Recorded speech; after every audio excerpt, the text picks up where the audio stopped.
खाने के बाद मीठा खाना किसे पसंद नहीं होता है। आजकल लोग खाने के बाद रसगुल्ला, आइसक्रीम के साथ ही तरह तरह की मिठाई खा रहे हैं। अगर आप भी ऐसा कर रहे हैं तो अभी सतर्क हो जाएं और सावधान हो जाएं, क्योंकि इससे आपको नॉन अल्कोहलिक फैटी लीवर बीमारी के साथ ही डायबिटीज जैसी गंभीर बीमारियां भी हो सकती हैं। खाना खाने के बाद मीठा खाना किसे पसंद नहीं होता है, लेकिन खाना खाने के बाद हमें कौन सा मीठा खाना चाहिए? क्या हमें गुड़ खाना चाहिए या आइसक्रीम और रसगुल्ला जैसा कि लोग खा लेते हैं आजकल? ये प्रथा कितनी सही है? और क्या खाने के बाद सच में मीठा खाना चाहिए? क्या इससे हमारा ग्लूकोज नहीं बढ़ता? क्या इससे डायबिटीज़ बीमारी होने के चांसेस हैं या नहीं? यही जानने के लिए आज हम आ गए हैं। हमारे साथ डॉक्टर विक्रम सिंह हैं, जो कि डॉक्टर राम मनोहर लोहिया हॉस्पिटल के सुपरिटेंडेंट हैं और मेडिसिन विभाग के सीनियर हैं। आइए सर से बात करते हैं कि इसके पीछे क्या लॉजिक है जो लोग कुछ भी खा लेते हैं खाने के बाद। सर, आपका बहुत बहुत स्वागत है। Thank you. जो आपने क्वेश्चन पूछा कि खाना खाने के बाद जो आजकल लोग आइसक्रीम खा रहे हैं, कैंडीज़ खा रहे हैं, वो कितना सही है, तो इस विषय में ये कहूँगा कि खाना खाने के बाद हम लोग को कोई भी ऐसी चीज़ें जो कि आर्टिफिशियल स्वीटनर से बनी हुई हैं वो नहीं खानी चाहिए। और ये देखा गया है कि आज कल छोटे छोटे बच्चों में भी non alcoholic fatty liver disease हो रहा है, और जिसका मुख्य कारण यही है कि समाज जो है वो आर्टिफिशियल स्वीटनर से बने हुए कैंडीज़, कुछ मिनरेटेड वाटर्स ले रहा है जो कि फ्रक्टोज करते हैं, और हमारे लीवर में जाके वो कुछ ऐसे चेंजेस करते हैं जिससे के कारण फैटी लीवर, जिस बीमारी को non alcoholic fatty liver disease कहते हैं।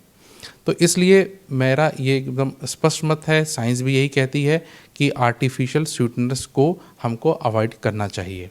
क्या खाना चाहिए? मुझे ऐसा लगता है, हालांकि इस पर कोई स्टडीज़ तो नहीं है, लेकिन फिर भी जो हम लोग के ट्रेडिशनल मेथड्स थे, जैसा कि गुड़ है, गुड़ जो है वो बहुत ही अच्छा सोर्स है आयरन का।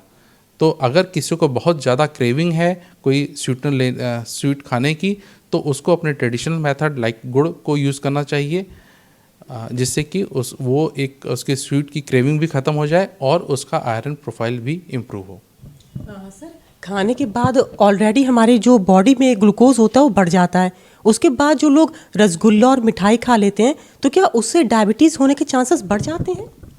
देखिए, जो रसगुल्ला खा लेते हैं या अन्य कोई स्वीटनेस खाते हैं, ये सब जो होते हैं वो हाई ग्लाइसेमिक इंडेक्स होता है, तो ये हमारा ब्लड शुगर लेवल इमीडिएटली तो बढ़ाते ही हैं। लेकिन हर चीज़ डिपेंड करती है कितने किलो कैलोरीज आपने लिया।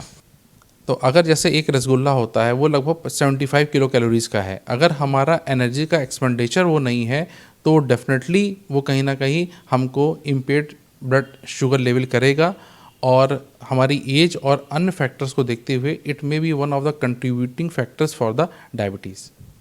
सर, ऐसे में अगर हमें अपना ग्लूकोज मात्रा एकदम परफेक्ट रखनी है, डायबिटीज़ से बचना है, तो किन बातों का ख्याल रखें हम? देखिए, इसमें सबसे इम्पॉर्टेंट है कि हम कितनी एनर्जी इंटेक कर रहे हैं अपने फूड में।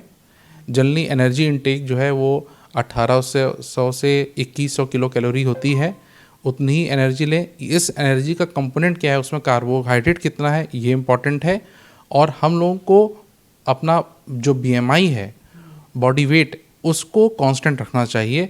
और सबसे अच्छा ये सारे तरीका है कि हम न्यूट्रिशियस फूड लें, जिसमें एडिक्वेट अमाउंट ऑफ सैलेड हो, फ्रूट्स हो, और हम कुछ 45 मिनट्स जो है वॉकिंग जरूर करें।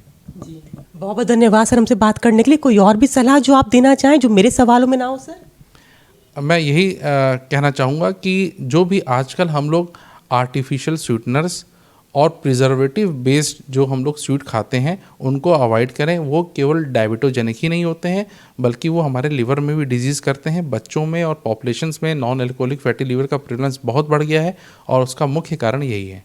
तो ऐसी और जानकारी के जुड़े मेरे साथ, मैं लखनऊ से अंजलि सिंह राजपूत, लोकल 18।